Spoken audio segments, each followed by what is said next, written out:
Sexta-feira, 3 de abril de 2026, sexta-feira santa para alguns. Bom dia para todo mundo, bom feriado para quem está curtindo o feriado, bom passeio com o cachorro, bom café da manhã, bom qualquer coisa que vocês estejam fazendo no momento. Hoje o Café com Cossenza tem que falar sobre o novo técnico de Beatriz Haddad Maia, o novo técnico de Iga Świątek.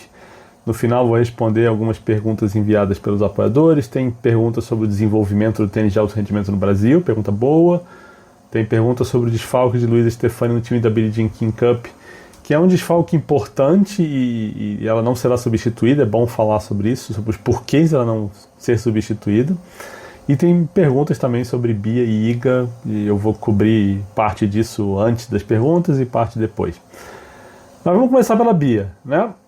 Acho que foi a grande notícia do começo do dia. Uma notícia que chega 49 dias depois do fim da parceria com Rafael Pacciaroni. A Bia vai treinar com o espanhol Carlos Martínez Comet, um cidadão que já trabalhou com a Kuznetsova, com a Kasatkina, com a Clara Tauson, trabalhou no tênis masculino também com gente de renome. Aliás, ele trabalhou com a Boasson recentemente, também é francesa. Trabalhou com Feliciano Lopes, Fernando Vicente, Galo Blanco, ou seja, é um cara experiente, passou por nomes conhecidos e tem um currículo interessante para trabalhar com a Bia.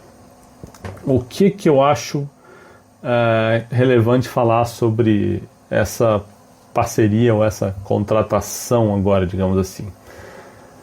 Um é que eu acho que a Bia conseguiu alguém no perfil que ela buscava, que era alguém experiente, que já trabalhou com atletas de perfis distintos, que tem uma experiência no circuito feminino, já trabalhou com mulheres, o que é importante, não é todo mundo que consegue fazer essa transição bem do masculino para o feminino. E é um cara que vai ter uma leitura da Bia, conhecendo o circuito e tendo uma noção do que precisa ser feito para ser competitivo em alto nível, e acho que no tipo de competitividade que a Bia espera, que não é o que ela mostrou nesse começo de temporada, nem no fim da temporada passada. O que eu posso falar especificamente sobre o Carlos Comet? Muito pouco, não conheço a personalidade dele, não tenho informação sobre que tipo de pessoa ele é no dia a dia. E é importante deixar isso claro, porque acho que assim, tem o perfil que se busca, mas a gente tem que saber como é que é o trato do dia a dia, como é que vai ser essa química, como é que, né, se é um cara que passa a mão, se é um cara mais duro. Acho que não é um cara mais duro, pelo pouco que eu ouvi, pouco que eu li. Então não posso falar muito sobre aspectos técnicos dele e a personalidade, mas ele encaixa no perfil. O que eu posso dizer com certeza é que ele não foi a primeira opção da Bia. Aliás, ele não foi nem a segunda opção da Bia. Não sei se foi a terceira, mas o que eu sei de fonte confiável é que a Bia tentou 2 técnicos não brasileiros antes dele, pelo menos 2. Isso antes de Miami, inclusive. E esses 2 não aceitaram. Então a Bia chegou agora no nome dele, e é um acerto que é um acerto provisório, é um período de testes até o Wimbledon.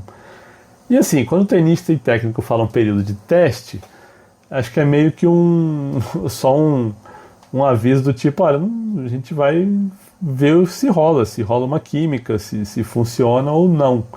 É uma maneira de evitar um acordo de longo prazo e chegar daqui a 2 meses e falar, não deu certo, a gente se programa mal. Então é normal você tratar qualquer começo de trabalho como algo provisório, ou um período de testes, como foi colocado pela assessoria da Bia.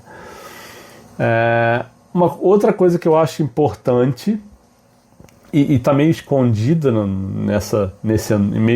nesse anúncio, é que a Bia escreve assim: estou feliz em começar o trabalho com o Carlos, que tem bastante experiência, é uma pessoa muito trabalhadora. Ok, até aí está no perfil. Motivada para aprender, organizar meu jogo e treinar nesse novo ambiente aqui em Barcelona.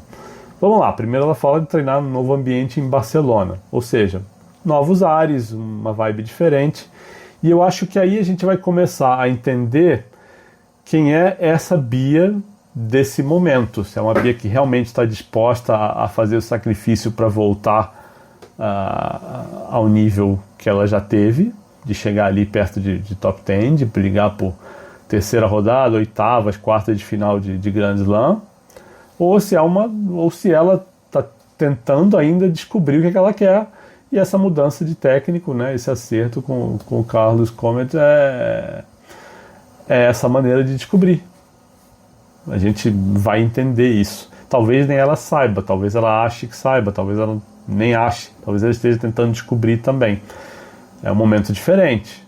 Ela está com o namorado, pensando em criar família, já alcançou muita coisa na carreira, imagino que esteja segura financeiramente, entre, né, contratos de patrocínio e prize money que ela teve nos últimos anos. Então não é todo mundo que chega a esse momento da carreira ali, né, perto dos 30, babando, querendo, né, voar e querendo ralar como ralava aos 20, aos 18, né? Não estou dizendo que a Bia, que não é esse momento da Bia, mas talvez ela esteja descobrindo se é isso ou não. Talvez ela mesma esteja tentando entender. E a outra coisa que eu falei, até destaquei quando eu li, ela fala em organizar meu jogo. E isso é muito importante porque tudo que a gente viu nesse começo de temporada foi um jogo desorganizado. Tanto com o Pacciarone quanto sem o Pacciarone. Eu acho que se teve um jogo interessante da Bia, foi a primeira partida dela contra Mboco. Depois de lá, pouco funcionou. O jogo contra Putintseva ainda teve um set bom e tal, estava um jogo duro, mas o terceiro set já é uma coisa completamente perdida, desorientada, e as partidas seguintes todas foram mais ou menos na mesma toada, com o Pacciarone ou sem, o que não deixa de ser preocupante, porque havia essa expectativa, essa especulação de tipo, a relação com o Pacciarone não está boa, não está fluindo e tal. Mas ela separou e sozinha também não conseguiu fazer nada. Então, eu acho que o organizar o jogo é a chave, né? Ela voltar, vou roubar uma expressão que eu nem gosto muito do Meligeni, mas ela achar um padrão dentro de quadra, entender como é que ela tem que jogar, né? Voltar a entender como ela tem que jogar, o que ela tem que fazer quando entra em quadra, que é algo que a gente nem sentiu isso nas últimas partidas, de tipo, ela entra, a Bia está tentando fazer isso. Não, a gente não conseguia olhar para o jogo da Bia e falar, nossa, ela está tentando fazer isso aqui, mas não está conseguindo. Não, a gente simplesmente não entendia o que ela estava tentando fazer na quadra. E talvez ela olhando agora, talvez não entenda, porque se ela fala que precisa organizar o jogo, é porque ela entendeu que estava desorganizado, né? Não é a primeira vez que ela usa essa expressão organizar meu jogo. Eu lembro que quando ela contrata o Hermann Gait lá atrás, antes da suspensão por doping ainda, e ela começa a ter bons resultados com ele, ela faz uma boa campanha, se não me engano ela é vice-campeã em Seul lá atrás ainda, estou falando de 2016, 18, não lembro de cabeça. E eu lembro que a gente senta para conversar lá no Country Club de Ipanema, no Rio. Ela estava na época ela mandava o Thiago Monteiro, o Thiago Monteiro estava jogando um Challenger lá, e ela vai, a gente senta e conversa, e ela fala que o Hermann tinha organizado o jogo dela, tinha colocado ordem no jogo. O que eu lembro de ter falado na época que achei isso preocupante, porque a Bia não era exatamente uma, né, juvenil em transição, uma jovem de 19, 20 anos ali. Né, e já tinha treinado com gente de nome, né, tinha treinado com o Larry. Então ela chegar e falar que o Hermann deu ordem para o jogo dela, puxa, né, era preocupante na época. Como eu acho preocupante agora ela falar em precisar organizar o jogo. Mas também acho importante que ela tenha entendido que isso precisa acontecer, isso já é um primeiro passo. Tá? Então, e para terminar, a sequência de torneios da Bia agora, confirmado pela assessoria de imprensa dela, é 125 de Oeiras, em Portugal, e depois os 1000 de Madrid, 1000 de Roma e Roland Garros. Isso é o que está na sequência programada agora. Bom, é isso. A outra notícia do dia é Iga Świątek passando a treinar com Francisco Roig. ex-técnico de Rafael Nadal. Achei interessante que esse anúncio aconteça antes, né, da temporada europeia de Saibro, por ser o Royd quem é, por ter trabalhado com o Nadal, por ter, né, esse histórico do Saibro, pela Iga ter um histórico em Roland Garros importante, relevante, e é óbvio que eu acho que as pessoas vão olhar para isso, pelo menos no primeiro momento, e pensar, a Iga está pensando no Saibro, mas está pensando em, de repente, resgatar o que tinha de bom no tênis dela que se perdeu nas últimas temporadas. E talvez o primeiro passo seja voltar a jogar bem no Saibro, que sempre foi o forte para ela. Pode ser isso. Agora, é óbvio que, cara, é injusto parcialmente pensar isso, porque, cara, a gente não pode olhar pro Francis Royd e vê-lo como um técnico de Saibro, né? Apesar de Rafael Nadal, apesar de tudo isso.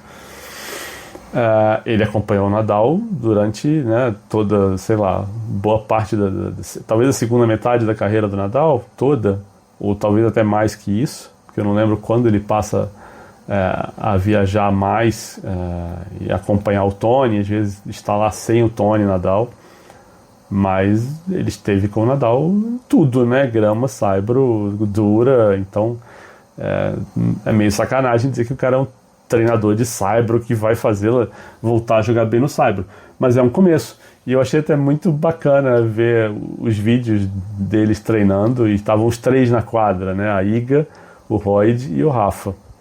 E eu fico imaginando na cabeça da Iga, que sempre foi fanzaça do Rafa, agora tá numa quadra com ele do lado, dando sugestões, opiniões, dicas e enfim, deve ser fantástico para qualquer atleta, né? Ter o seu ídolo na beira da quadra, ali disposto a ajudar. E o Nadal tem essa generosidade, né, com quem procura e quem vai até Maiorca. O Zverev já tinha falado isso, o Casper Ruud fala isso sempre. É um cara que, né, podia estar lá passeando com a família dele, curtindo, e tira um tempo para entrar na quadra. Mas é a academia dele. Dane-se que é a academia dele. Ele podia não estar nem aí para a academia dele. Quanto tempo o Mouratoglou passa na academia dele, né? Mas o Nadal entende o tamanho da Iga e vai lá acompanhar. Eu acho muito bacana, muito generoso da parte dele. Então acho que a impressão que... E é difícil fazer esse julgamento agora, porque eu sempre falo isso dessa relação de atletas e técnicos. A gente não ouviu as conversas, a gente não viu ninguém dar entrevista sobre essa parceria. Não posso cravar aqui, nossa, a Iga está buscando isso ou está buscando aquilo. Tudo que se fala é chute, basicamente, né, sobre no momento. Mas é óbvio que as pessoas vão olhar para isso, né, vão pensar em Iga, Saibro, Nadal, e é normal que pensem e que pensemos que a Iga está buscando, de repente, uma volta às raízes, uma volta aos elementos que fizeram o jogo dela ter tanto sucesso primeiro em Roland Garros e depois nos outros tipos de piso. Pode ser isso, pode não ser, mas é natural que isso venha à tona quando a gente olha, né, e a gente vê essa cena, vê esses nomes todos juntos na mesma frase, na mesma quadra. É bacana, é algo importante, né? Principalmente no momento da Iga, que evidente já, né, claramente está precisando de algo diferente. Talvez, como a Bia falou, a Iga esteja precisando reorganizar seu jogo, né? Precisando de ordem.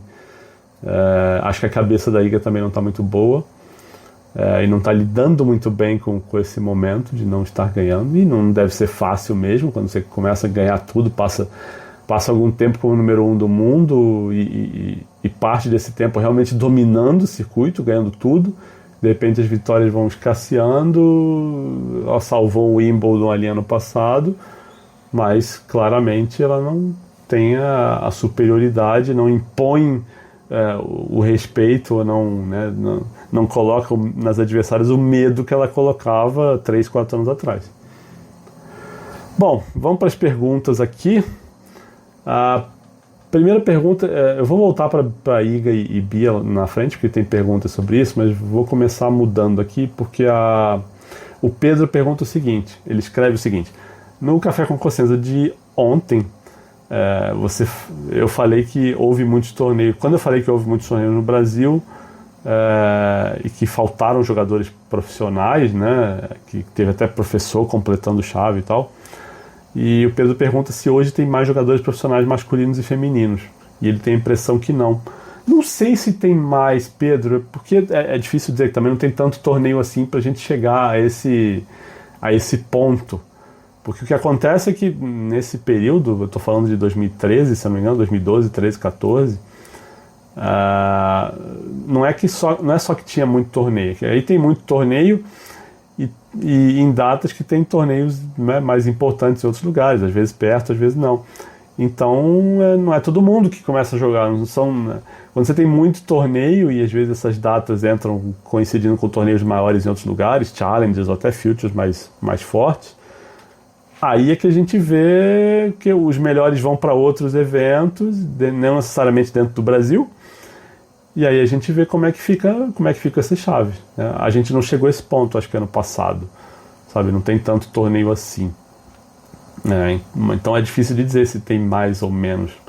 Eu acho que isso é bom, é que a gente tem mais prospectos ou mais promessas saindo do juvenil do que a gente teve nos últimos 15, 20 anos. A gente tem 3 nomes aí importantes, a Vitória, a Naná e o Guto. Repito o que eu falo sempre, a gente vai ver ainda o impacto que eles vão ter no profissional ou não. Mas ter 3 nomes é interessante. Talvez o resto não seja tão... O resto não estou querendo ser pejorativo, mas talvez os outros nomes não tenham tanto peso quanto esses e talvez não seja uma geração tão grande em amplitude, em profundidade, em quantidade de tenistas do que outras no passado, né? A gente teve uma geração muito interessante que teve ali Orlandinho, Zorman, Matos, João Menezes, acho que o João Loureiro também, mas mais ou menos na mesma época. Foi uma geração interessante que nas simples não saiu ninguém gigante, né? Tinha muita expectativa em cima do Orlandinho, que ganhou o Banana Bowl, ganhou o Gerdau, foi número 1 do mundo, eu acho. Embora não tenha feito resultados espetaculares em grandes slams, né, no juvenil. Foi campeão de Wimbledon com o Zorman, mas na dupla. Foi uma geração que empolgou ali, né, tinha uma expectativa grande, mas nas simples ninguém foi, né, ninguém chegou ao top 100 nas simples. E a outra questão que o Pedro manda é o seguinte: o que você faria para melhorar o tênis brasileiro de alta performance além de torneio? Ele falou que queria uma resposta citando uma ação tipo workshop para treinadores. Tem muita coisa, Pedro, para melhorar o desenvolvimento do tênis, o tênis de alta performance do tênis brasileiro. E eu acho que parte disso não tem nada a ver com a CBT, viu? Não tem nada a ver com a confederação investir ou deixar de investir. É bom deixar claro isso, porque às vezes quando eu critico algumas coisas que a CBT não faz, e eu vou criticar daqui a pouco, quando eu vou falar da Billie Jean King Cup, mas algumas coisas não têm responsabilidade exatamente da CBT, né? Ontem, por exemplo, no Café com Consciência, eu estava falando da falta de regularidade dos tenistas brasileiros no nível Challenger, né? Que eu falei que se a gente pegar essa turma que está aí hoje, Thiago Wilde, Gustavo Eide, Felipe Meligeni, Matheus Putinelli, João Lucas Reis, todos ali têm nível, devo estar esquecendo alguém, mas só uns exemplos. Todos ali têm nível para ganhar a Challenger. Todos que eu citei. Mas quantos deles conseguem jogar 3 semanas bem, seguidas? Fazendo semi? Ou campeão, semi, quartas? Eu não me lembro da última vez que isso aconteceu. É raro. Então, isso entra contra a CBT? Não entra, né? Por que o Brasil teve juvenis bons, os argentinos também tiveram uma geração de juvenis ali ok, mas quando chega no profissional, a Argentina tem um monte de top 100 e o Brasil não. Isso tem a ver com a CBT ou com o cenário para desenvolver o tênis no país? Não. Quer dizer, não no sentido de autoridades, né? De ter leis, dinheiro, tudo, né? Por que o Echeverri é 31 do mundo, o Baez é 50, o Navone é 60, o Carabelli é 67, o Juan Manuel Cerundo no 69, o Burro Thiago é 77, o Thiago Tirante 83, o Começanha 87, o Trunhelite 117, e pode entrar no top 100 semana que vem, acho que vai entrar, né? Mas, cara, por que tem tanto... Essa geração tem alguém que é extremamente talentoso, ou que foi um juvenil, nossa, esse moleque vai ser um fenômeno? Não. Então, assim, não dá para dizer que isso vem de CBT, ou de legislação, ou de benefício fiscal, ou de nada, né? E é sempre bom usar a Argentina como referência, porque dois dos argumentos que pesam contra o desenvolvimento de tenistas brasileiros são o aspecto financeiro e o aspecto geográfico, que a gente está longe da Europa e que nossa moeda não vale nada em relação à Europa. E a Argentina também está, e está aí, né? Então, assim, o que explica isso? Primeiro, cultura. Eles ralam pra cacete quando chegam nesse nível, né? Outra, eles têm mais ex-jogadores treinando.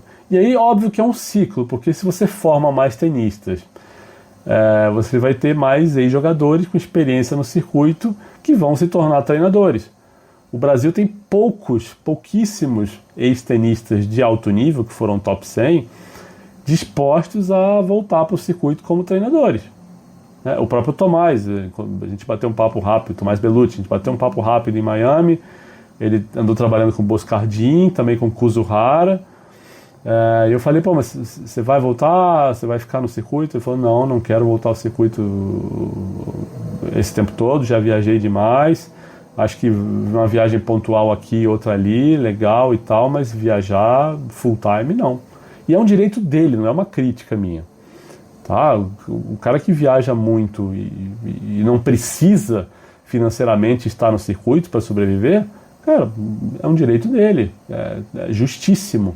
Tá? Como o Fernando Meligeni não precisa disso, Flávio Sareta não sei se precisa ou não precisa, acho que não.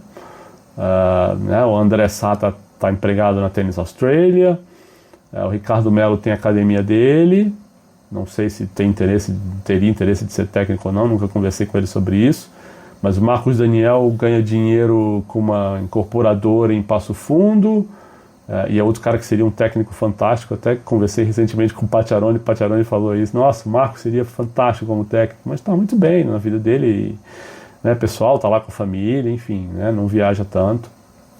Então, mas o que acontece? Eu estou citando aqui uma meia dúzia, 10 casos.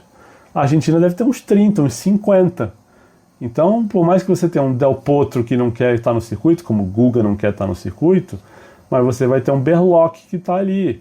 Você tem o Yunis que está ali há muito tempo. Você tem o Blendino, que é uma lenda, sabe, como treinador, experiente.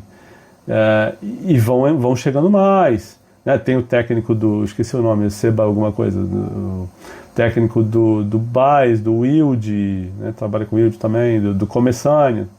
Cara, você vai ter mais gente qualificada, com experiência de circuito, com experiência em transição, para acompanhar. Então, é isso.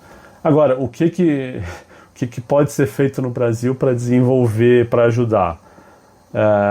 E é difícil, tá?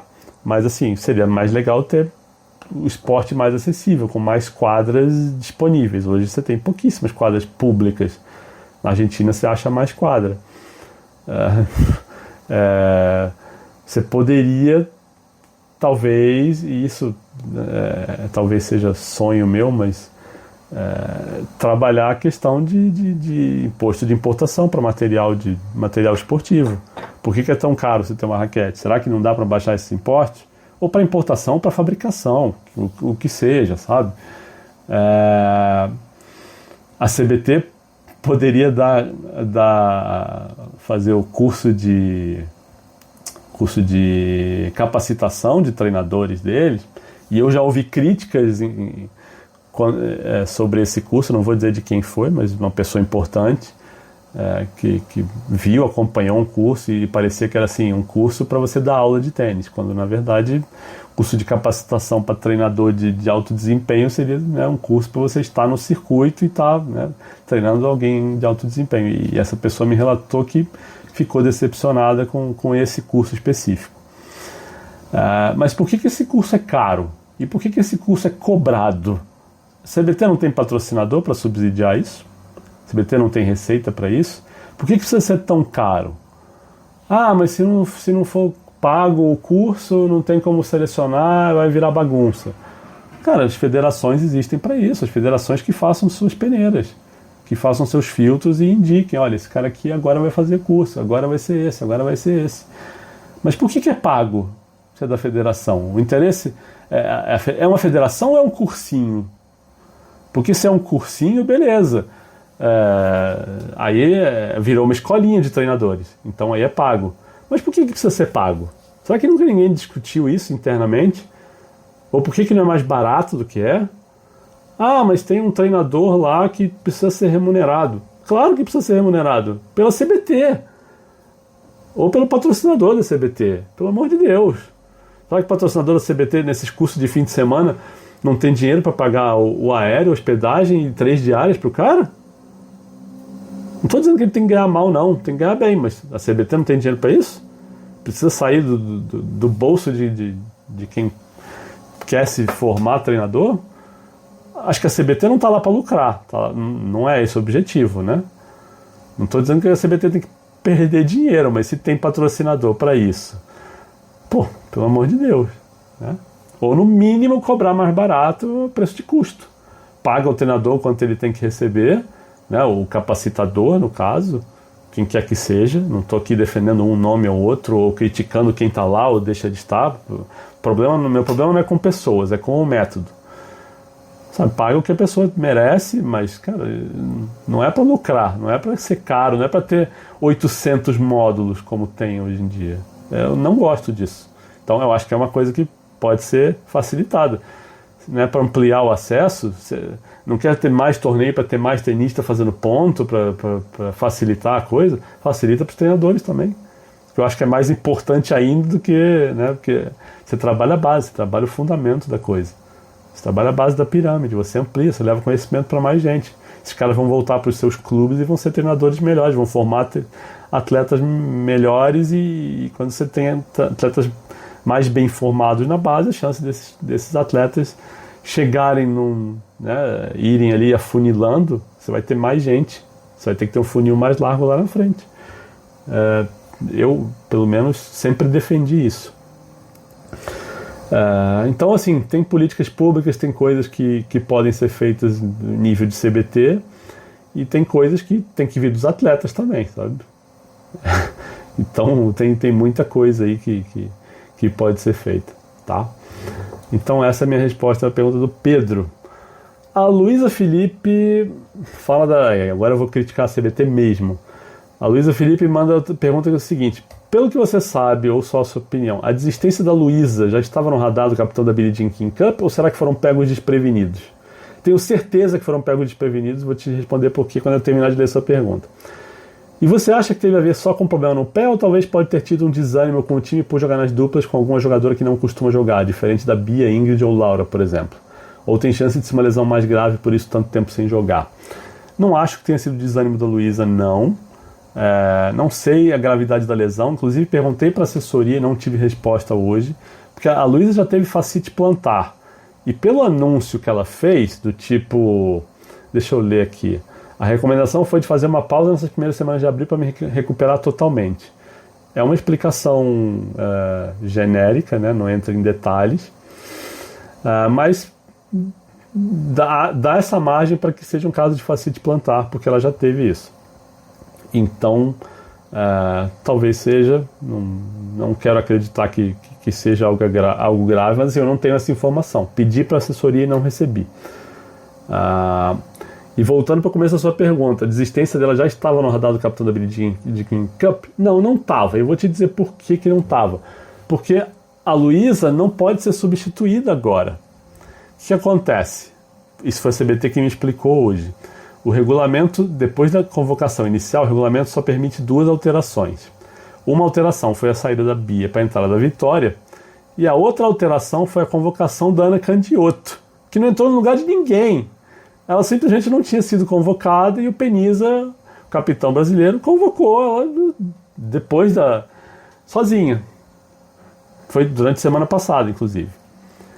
Então, quando ele fez essa convocação da Candiotto, ele simplesmente se bloqueou, né? Simplesmente anulou qualquer possibilidade de fazer outra mudança no time. Então, gosto de acreditar que se ele soubesse dessa possibilidade da Luísa não jogar, ele não teria convocado a Candiotto naquele momento. Entendeu? Agora, por que ele convocou a Candiotto no meio da semana de maneira solta assim? Não faço a mínima ideia. A mínima ideia. Por que ela não estava na convocação inicial? Não faço a mínima ideia. Por que a convocação inicial não tinha o número máximo de tenistas, que é 5, só tinha 4? Também não sei. Então acho que a CBT aí, né, se colocou numa situação complicada, talvez sem necessidade. E outra, né? Hoje aconteceu um negócio curioso, porque quando eu perguntei para a CBT se a Luísa ia ser substituída, a resposta que eu respondi foi não vai ser substituída. Aí eu cheguei e postei no Instagram: olha, a CBT me informa que a Luísa que não vai haver convocação para que a Luísa seja substituída. E aí, meia hora depois que eu postei isso, a assessora falou: será que você poderia colocar lá que ela não vai ser substituída porque não pode mais, já foram feitas 2 alterações e tal? E eu respondi: claro que eu posso. Agora, se iam criticar a CBT por não fazer outra convocação, talvez agora critiquem por terem feito essas 2 alterações, né? No caso a Candiotto, sem necessidade nenhuma. E outra, né? A CBT pediu para eu alterar isso, beleza, eu adiciono informação, não me dá trabalho nenhum. Mas por que a própria CBT não coloca essa informação no post dela, no comunicado dela? Entendeu? Então, a CBT tem passos para andar, tem muita coisa para melhorar e coisa básica que a CBT tem que fazer. Básica. Sabe? Então do mesmo jeito que aconteceu quando saiu a última convocação para a Copa Davis, que o João Fonseca não estava no time e não tinha uma frase do Jaimon Sims explicando por que o João Fonseca não estava no time. Porra! Isso é inacreditável. O jornalista ter que ligar para a CBT para perguntar por que o João Fonseca não está no time. É inacreditável. Então, CBT, se liga, né? Tem muita coisa para a CBT melhorar aí. Vamos lá, vamos voltar para falar de Bia e da Iga, porque o Wanderson mandou uma mensagem no Instagram e escreve assim: aproveitando que a dupla do Clube do Livro, adorei isso, dupla do Clube do Livro, anunciou, e ele escreve isso porque a Bia fala de livros e a Iga realmente teve um clube de livro, de leitura recentemente numa rede social dela. Nem lembro onde ela postou, mas ela postou, acho que foi no Instagram. Mas enfim, as duas anunciaram novos técnicos. E o Wanderson escreve assim: tive a impressão de que a mudança da Bia parece um passo em direção contrária à ideia que ela e o Pacciaroni tentaram após o título do Elite Trophy, quando se falou muito sobre ser uma Bia mais agressiva propositiva. Não sei se eu concordo com isso, Wanderson, de ser uma ideia contrária, uma direção contrária. E também não discordo, mas eu acho que assim, a Bia no momento acho que ela quer uma direção, e não necessariamente contrária ou retomar aquela direção, entende? Eu acho que ela estava perdida nesse nível. E o Wanderson também pergunta: como encaixar a Bia na lista das ex-jogadoras treinadas por Carlos? Eu não sei se a Bia se encaixa na lista. Quando eu li essa pergunta eu fiquei imaginando, quando eu copiei essa mensagem pro meu bloquinho de notas aqui, eu fiquei imaginando, porque eu não acho que a Bia se encaixa, eu acho que talvez ele se encaixe no perfil que ela estava precisando, e repito, ele não foi a primeira nem a segunda opção da Bia, né? Não sei se foi da terceira, se foi a quarta, se foi a quinta, mas as 2 primeiras eu tenho certeza absoluta que não foi. Então eu acho que ele se encaixa mais no que ela precisava do que ela ter algo em comum com as ex-jogadoras dele. Sabe? Não sei, porque também se a gente olha para Boasson, para Kuznetsova e para Kasatkina, eu não sei se eu consigo achar um elemento em comum ali, a não ser que as 3 jogaram bem no Saibro. E aí talvez seja aquele julgamento que eu acabei de falar que não deveria fazer com o Francisco Roig, de dizer que, puxa, o Roig treinou o Nadal, acho que a Iga vai querer, né, resgatar os elementos do tênis de Saibro dela. Pode ser isso no caso da Bia, mas pode não ser também. Então é difícil. Teria que bater um papo com a Bia e saber o que eles conversaram. E a outra pergunta do Wanderson é o seguinte: e sobre Iga Royd e uma pitada de nadalismo? Acha que é só uma busca por confiança no jogo que a fez dominar o circuito ou uma busca por novas ideias? Pode ser as duas coisas, Wanderson. Né? E aí eu estou me repetindo aqui, porque acho que eu meio que já respondi essa pergunta com tudo que eu falei sobre o assunto. Mas pode ser isso, sim. Pode ser uma busca, né, dela resgatar elementos aí do tênis dela de 4 anos atrás. E lembrando que a Iga começa a dominar, começa a vencer coisas grandes no circuito pelo Saibro, por Roland Garros, é o primeiro slam que ela vence. E aí depois ela consegue vencer um US Open, ela vence o Wimbledon, tem resultados grandes, né, fora do Saibro, mas talvez seja isso, sim, né? Ou talvez não, mas eu acho que é um palpite que é natural que as pessoas tenham, e eu pensei nisso também, né, imediatamente quando vi o anúncio. Mas pode não ser, sabe? O problema dessa análise, assim, eu não me sinto confortável para cravar nada, mas a gente comenta baseado nos elementos que a gente tem à disposição no momento. Semana que vem ela pode chegar, dar uma entrevista, sei lá, em Stuttgart, falando que, olha, não é bem assim, é bem assado, ou é exatamente isso. Então eu prefiro esperar essa primeira entrevista da Iga para entender esse movimento. Bom, é isso por hoje, gente. Já bati em bastante gente, né? Já falei mal da CBT, já critiquei jogadores, já critiquei a convocação da Candiotto, não pela Candiotto, pelo amor de Deus, mas pelo timing, né? Não sei porque ela não foi convocada antes e enfim. Já falei que... tem uma pergunta da Fernanda Ferreira aqui, eu ia passar direto, desculpa. A pergunta dela é a seguinte: apesar de considerar que naturalmente você já irá falar sobre a Bia no Café com Cossenza, mas quero saber a sua opinião sobre o técnico contratado, o que mais acredita pelo histórico com as outras tenistas estrangeiras que ele pode melhorar no trabalho com a brasileira. Saque, mental, outro quesito que eu queira citar. Eu acho, e já falei disso também, mas assim, para não deixar a pergunta sem resposta, eu acho que a organização do jogo da Bia é o primeiro elemento ali que tem que ser trabalhado. E é o que, talvez, o que faça mais diferença. Agora, essa organização ela pode ser por um jogo mais de paciência, de pagar para ver, como a Bia fala de vez em quando, né, de ser mais de troca de bola, ou pode ser um jogo mais agressivo, como o Wanderson agora citou, né, que o Pacharoni tentava colocar em prática. Talvez, e é muito talvez mesmo, um palpite meu, seja interessante começar por um jogo mais conservador, de mais troca de bola. Eu acho que é mais natural para a Bia, eu acho que ela se sente mais à vontade fazendo isso, trocando bola, alongando pontos, do que sendo agressiva.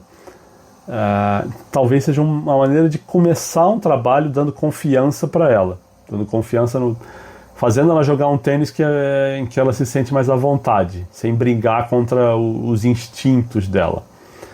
Mas também não acho que a Bia pode ficar lá empurrando o saque no meio da área de saque, como ela tem feito recentemente. Não é esse nível de conservadorismo, pelo amor de Deus. Mas eu acharia que, se eu fosse apostar dinheiro, que eu não tenho dinheiro para apostar, se tivesse também não apostaria, que seria um bom palpite, que esse trabalho vai começar por um estilo de jogo mais de troca de bola, de pontos longos, do que um estilo mega agressivo. É um palpite, tá? Mas eu acho que, assim, o que tem que melhorar imediatamente é que a Bia tem que entrar em quadra sabendo o que ela quer fazer e sabendo o que ela vai fazer. Essa é a tal da ordem, né? De organizar o tênis dela. E o mental, naturalmente, vem como consequência. Acho que ela sentindo confiança no que ela está fazendo dentro de quadra, o mental ajuda, porque ela é uma tenista, ela é brigadora, ela é lutadora, ela é competidora. Então, mas o mental precisa estar embasado em alguma coisa, precisa ter um alicerce ali. Se ela está perdida técnica e taticamente, o mental não resolve. O mental é aquilo que empurra, como empurrou em Roland Garros 2023, o ano que ela fez a semifinal. O jogo dela estava organizado ali. Ela tinha suas oscilações, seus altos e baixos técnicos, né, de momentos jogando bem, momentos errando bolas mais bobas, mas ela sabia o que estava fazendo ali, ela tinha confiança no que ela estava fazendo. E aí o mental vem junto, né, o mental dá esse empurrão, ajuda a, que ela consiga ficar competindo e sem se perder, sem perder a cabeça, sem perder o rumo na partida, que é o que tem acontecido. Bom, é isso, gente. Agora foi tudo. Já opinei, critiquei, elogiei, cornetei, e uma boa sexta-feira para todo mundo. Um abraço.